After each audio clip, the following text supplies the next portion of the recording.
Welcome back to our channel అండి. ఎలా ఉన్నారు అందరూ? ఏం చేస్తున్నారండి? అందరూ చదువుకుంటున్నారా లేదా? యూపీఎస్సీ రిజల్ట్స్ వచ్చాయి కదండి 2023వి. నిజంగా చాలా అంటే చాలా హ్యాపీగా అనిపించింది. ఫస్ట్ రిజల్ట్స్ రాగానే మన అఖిల్ సార్కి ఐఏఎస్ వచ్చిందా రాలేదా అదే చూశానమాట. సో నిజంగా అసాధ్యాన్ని సుసాధ్యం చేయొచ్చు అని చెప్పేసి ఎవ్రీ టైము అది నిరూపణ అవుతూనే ఉందండి. సో చాలామంది అనుకుంటూ ఉంటారు నా వల్ల అవుతుందా అని చెప్పేసి, అండ్ జాబ్ చేసుకుంటూ చిన్నపిల్లలతో వండుకుంటూ నేను ఇలాంటి పెద్ద పెద్ద ఎగ్జామ్స్కి ప్రిపేర్ అవ్వగలనా లేదా అని చెప్పేసి చాలామంది అనుకుంటారండి. సో మనకు అఖిల్ సారే అనమాట ప్రతిదానికి ఎగ్జాంపుల్. సో ఇంకా నేనైతే ప్రతిరోజు చదువుకుంటున్నానండి. ప్రతిరోజు నేనైతే మ్యాక్సిమం ఒక 8 hours అయితే మ్యాక్సిమం చదవగలుగుతున్నాను. అంతకంటే ఎక్కువైతే స్ట్రెచ్ అవ్వలేకపోతున్నాను. సో నేనేమంటున్నానంటే మీకు సాధ్యమైనంత వరకు అది ఎన్ని అవర్స్ అనేది పక్కకు పెట్టేసేయండి, కన్సిస్టెన్సీగా చదవండి. ఇప్పుడు ఒకవేళ హెల్త్ బాగాలేని టైంలో చదవకండి, కానీ కొంచెం అన్నా మీరు చదవగలను అనుకున్నప్పుడు అట్లీస్ట్ ఒక 1/2 hour అన్నా చదవండి. ఎందుకంటే ఆ కన్సిస్టెన్సీ అనేది మెయింటైన్ చేసుకుంటూ వెళ్తేనే మనకు నెక్స్ట్ డేకి బోర్ కొట్టదనమాట. మళ్ళీ బుక్ ముట్టాలంటే ఒక రకమైన అనీజీనెస్ అనేది వస్తుందన్నమాట. అందుకనే నేను ఎలాంటి సిచ్యువేషన్లో ఉన్నప్పటికీ ఆ కన్సిస్టెన్సీని మెయింటైన్ చేయడం కోసం అట్లీస్ట్ డేలో కరెంట్ అఫైర్స్ అయినా నేను చదువుతాను అనమాట. ఆ డేని వేస్ట్ కానికుండా చూస్తాను. సో నేనైతే current affairs everyday current affairs చదువుతున్నాను. అండ్ ఈ మధ్య ఇంకా కొంచెం స్ట్రెస్ చేసి చదువుతున్నాను. అండ్ ఎగ్జామ్ చాలా దగ్గరలో ఉంది, మనందరికీ తెలుసు. అట్లానే యూపీఎస్సీని అస్సలు నెగ్లెక్ట్ చేయకండి. మనకు గ్రూప్ 1 అయినా నెక్స్ట్ వీకే యూపీఎస్సీ 2024 ప్రిలిమ్స్ వచ్చింది కాబట్టి వెంటనే ప్రిపరేషన్ అనేటువంటి స్టార్ట్ చేయాలి. అంటే ఇర్రెస్పెక్టివ్ ఆఫ్ పర్ఫార్మెన్స్ అనమాట. మనం గ్రూప్ 1 ఒకవేళ మంచి రాయకపోతే ఆ ఎఫెక్ట్ మనకు యూపీఎస్సీ ప్రిలిమ్స్ మీద పడుతుంది కాబట్టి, సో వాట్ ఎవర్ మనం ఎగ్జామ్ రాసాము, ఇంకా దాన్ని మార్చడానికి ఏం లేదు కాబట్టి అదే రోజు కీ చూసుకొని ఇంకా తక్కువ వచ్చాయని చెప్పేసి బాధపడితే అది మనకు యూపీఎస్సీకి ఎఫెక్ట్ అవుతుందండి. ఆల్రెడీ చూసాం కదండి ర్యాంకర్స్ వాళ్ళ యొక్క ఇంటర్వ్యూస్, మాక్ ఇంటర్వ్యూస్ కానివ్వండి, అలాంటివన్నీ చూసే ఉంటారు కదా. సో ఇక్కడ ఒక ఇంట్రెస్టింగ్ థింగ్ ఏంటంటే లాస్ట్ ఇయర్ కూడా ర్యాంక్ 3 ఉమా హారతి మ్యామ్కి వచ్చింది. ఈసారి కూడా 3rd ర్యాంక్ మన తెలంగాణ వాళ్ళకే వచ్చింది. సో నాకైతే భలే సర్ప్రైజింగ్ అనిపించింది. నెక్స్ట్ ఇయర్ చూడాలి. సో నేనేమంటున్నానంటే ఎగ్జామ్ దగ్గర పడ్డ తర్వాత ప్రాక్టీస్ చేసే బదులు, అంటే నేనేంటిదంటే ఒక 2 months ముందు నుంచే ప్రాక్టీస్ చేస్తానండి. మీ అందరికీ తెలుసు కదా.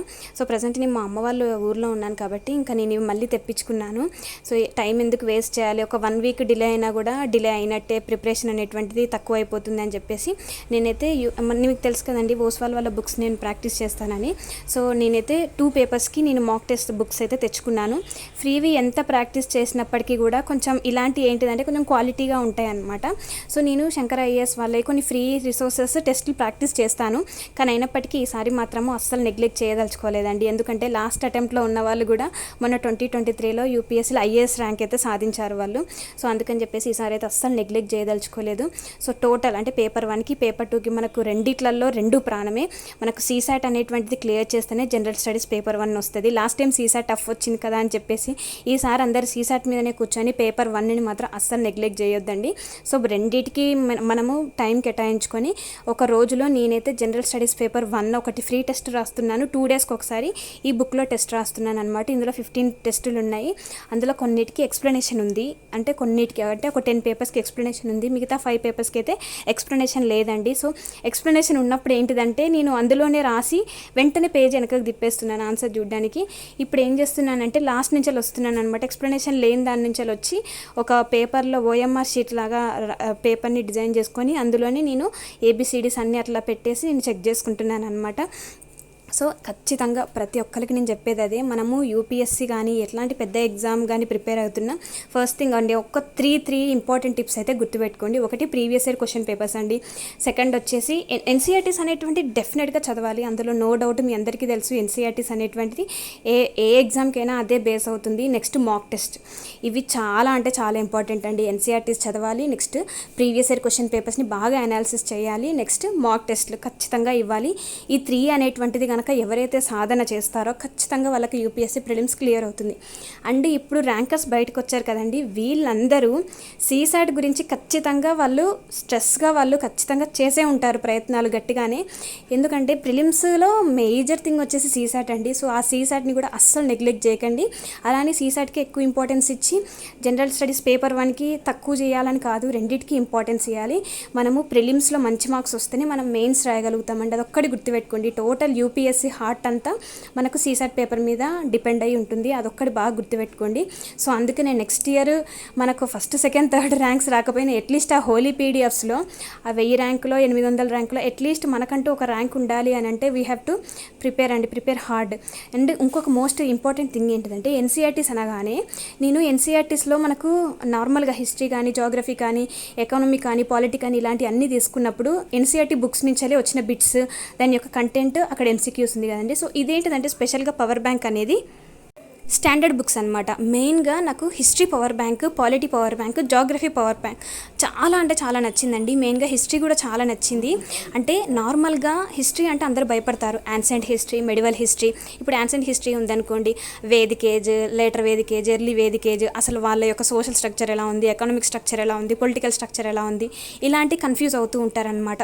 అలాగే ఇంకా మనకు చాలా అంటే చాలా ఉంటాయి కదండి. ఇప్పుడు ప్రతి ఒక్కరు ఇప్పుడు ఏమంటారు, ఏ ఏజ్ తీసుకున్నప్పటికీ కూడా ఆ ఏజ్లో వాళ్ళు ఎలాంటి దేవతలను పూజించారు, సో ఇలాంటి అన్నిటిని వాళ్ళు చాలా బాగా నీట్గా ఇప్పుడు యాన్సెంట్ హిస్టరీని అంతా 30 పేజెస్లో, నెక్స్ట్ మెడివల్ హిస్టరీ అంతా 30 పేజెస్లో చాలా బాగా ఇచ్చారండి. నాకైతే మెయిన్స్కి ఏకదం మంచి బెస్ట్ రిసోర్సెస్ అని చెప్పేసి అనిపించింది.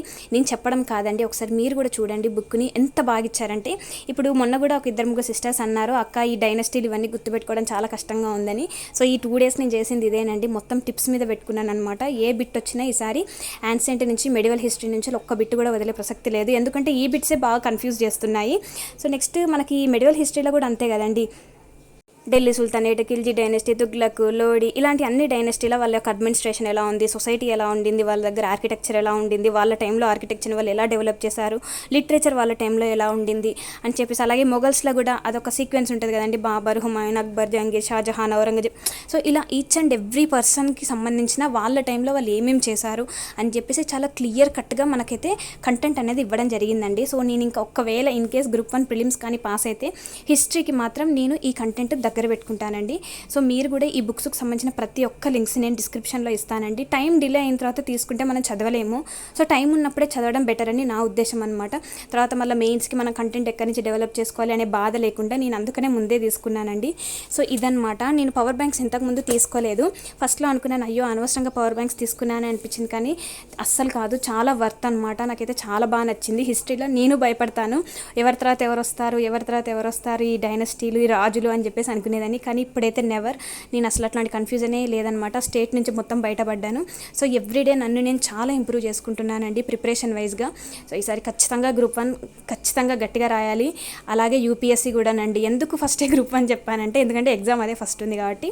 అందుకనే ఈ గ్రూప్ 1 ఎఫెక్ట్ అనేటువంటి యూపీఎస్సీ మీద పడొద్దంటే we have to give our best. Group 1లో మంచిగా ఇచ్చినప్పుడే మనం యూపీఎస్సీ కూడా హ్యాపీగా రాస్తాం.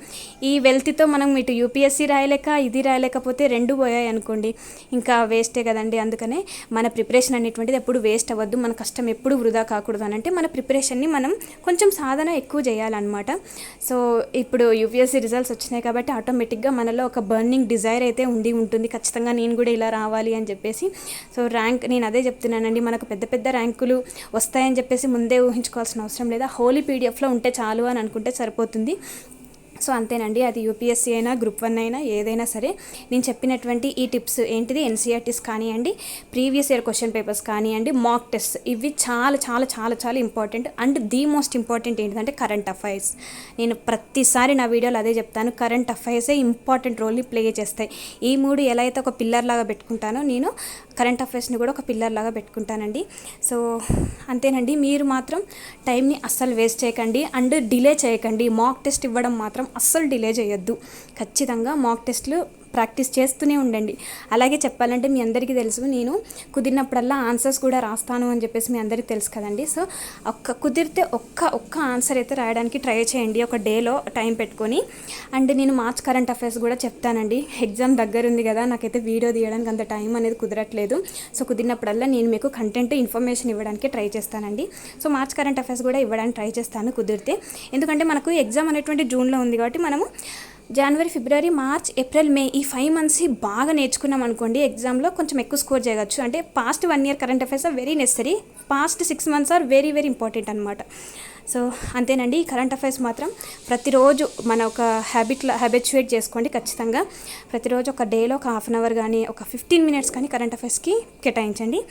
సో అంతేనండి. వీడియో నచ్చితే ఒక చిన్న లైక్ చేయండి, షేర్ చేయండి, సబ్స్క్రైబ్ చేసి సపోర్ట్ చేయండి. థ్యాంక్స్ ఫర్ వాచింగ్ అండి. Bye bye.